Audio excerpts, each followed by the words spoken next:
we have a very special guest. He really needs no introduction, Mr. Mark Chipman.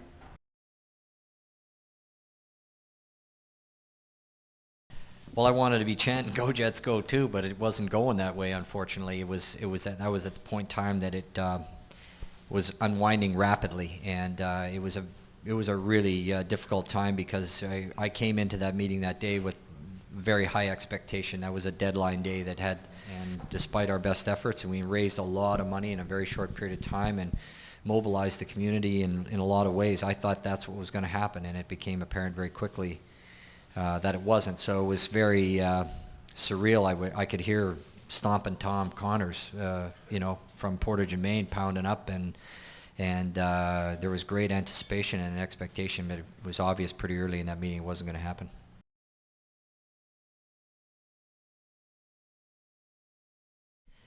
Not a lot. I mean, I think the fact that we were working on the deal was not rumor, it was fact, but it took on some pretty crazy proportion. I mean, there were sightings of people being here that just never occurred, that had been going on for some time. There were not a lot of truth to a lot of the rumors. I don't know what they were really the result of, maybe wishful thinking, I'm not sure, but there was a lot more fiction than there was fact, for sure.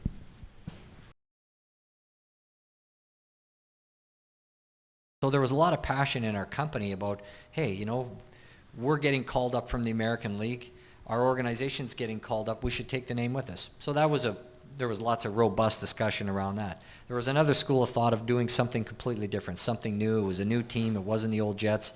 We couldn't get the record, so maybe we should just...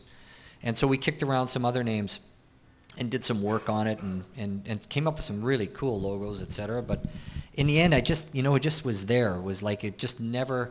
You could never really let it go. And when you felt the groundswell, as we did, it just didn't make sense to turn our back on it. And then when we found a way to, the term I used was sort of authenticate it and connect it to something in the city, then we really started to feel good about it, that we could take the old, make it new, and you put all those things together. That's how my brothers and I have tried to run the business, is just by his example. He's quiet. He's there for you when you have a question. He never sort of imposes his will or his opinion on you.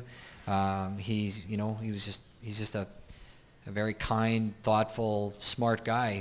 He just embodies so many wonderful qualities that you'd be a fool not to try and emulate it to some extent. He's just been a phenomenal example. This never would have happened if I hadn't had him as a mentor and as an example to follow.